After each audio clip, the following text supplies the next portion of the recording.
magiging super tender na rin dahil nga pinaano niya ng oras, pina-extend.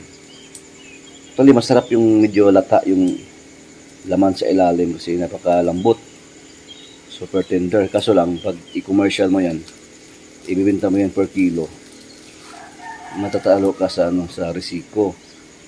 So, pag order lang, okay lang kasi tulad nito, special ito. So, kahit abutin ko pa ng 3 oras to 3.5, lalo siyang sumasarap. Tsaka yung balat niya ay crispy. Ang tendency din kasi guys, pag i-extend nyo ng more than 3.5 hours, 3 hours ganun, sobra pa.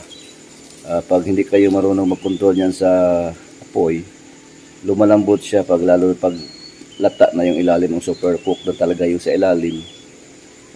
Yung balat ay ano siya, parang nag-wrinkle, na gano'n, magka-wrinkle siya dahil nga sa ilalim ay malambot na hindi mo pa napaka-crispy ng maigi yung balat. So kailangan unang titirahin mo ay crispy na siya, and then extend mo yung oras.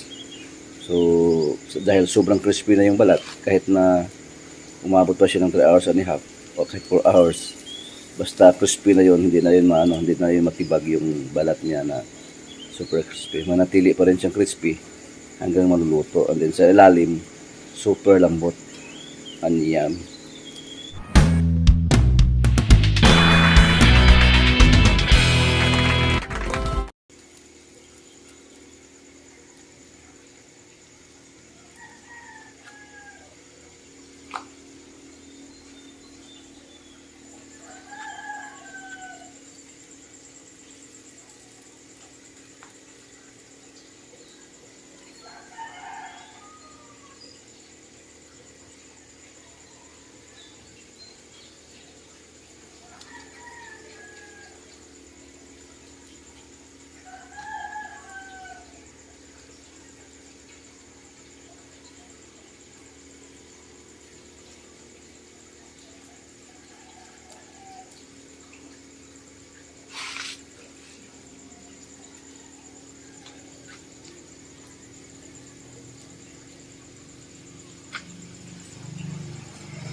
Hello po, good morning po sa inyong lahat.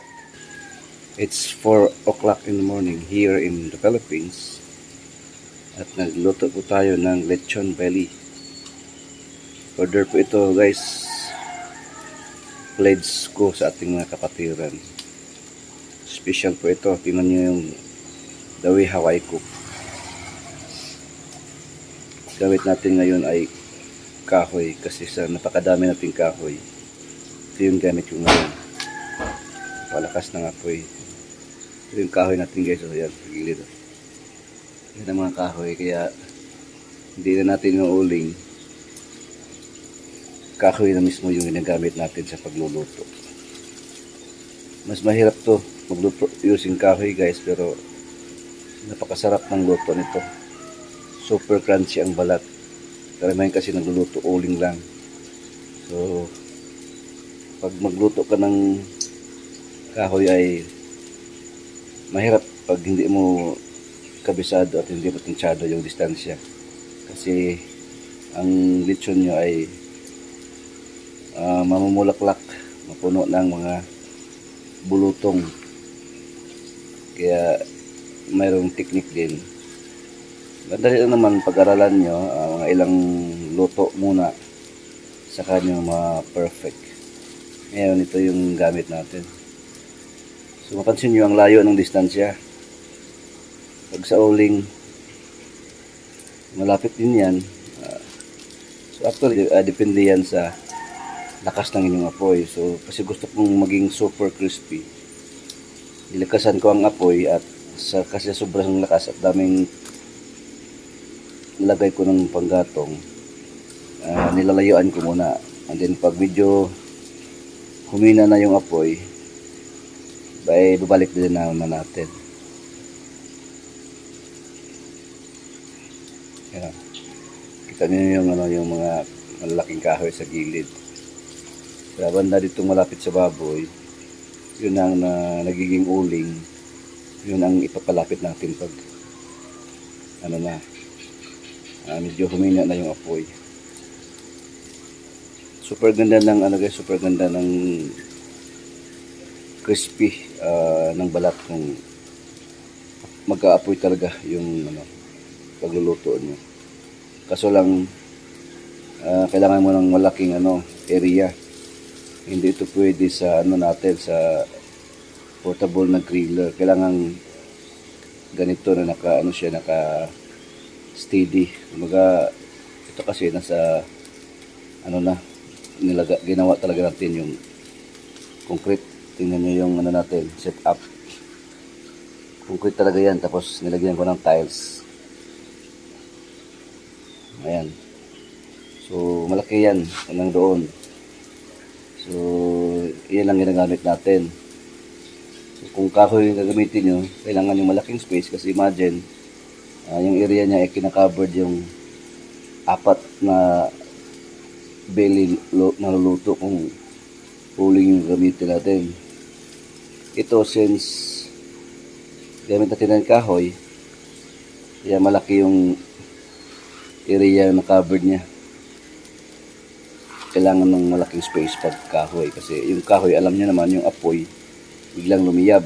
Pag masyadong malapit, ayun, magkabuluto yung lechon natin. Tingnan nyo naman yung lechon natin. Ano na yan, mga 1 hour. So lulutuin na natin ito in 2 hour and a half. Kasi ihahatid na natin to at 6:30.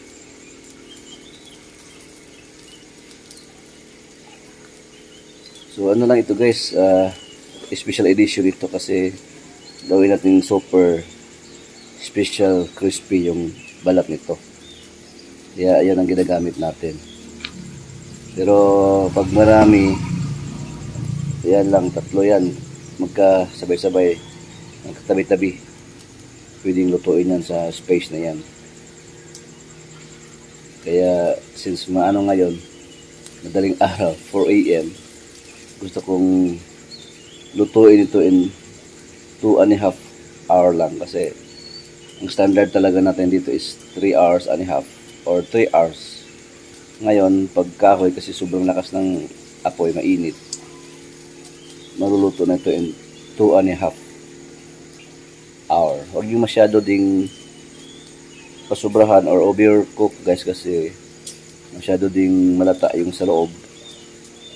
At kung ibibenta niyo at ano ito, chopping, masyado siyang nagsishrink, or kumbaga yung losses nyo ng timbang ay lalaki dahil nga pinapaabot nyo ng more than 3 hours. Standard talaga is 2 hours and a half, at depende din sa laki. Pag ganito na 5 kilos, 2 and a half to 3 hours ay luto na. Pero pag palampasin nyo pa na yung malaki talaga, super laki, mga 7 kilos na belly, abot yan 3 and a half hours. Kahit 3 hours maluto na rin, pero mas maganda kasi malaking baboy na ito. Pag sabihin natin 8 kilos, 7 kilos na belly, ibig sabihin napakalaking baboy na yan, nasa 120 kilos na buo yan. So compared mo yan sa lilitsunin na buo, 3 months lang, so 2 months ka, 2 months and a half, 3 months, mas madali talaga maluto yun kaysa doon sa super laki na baboy na 120 kilos na sa 4 months na yun, mahigit.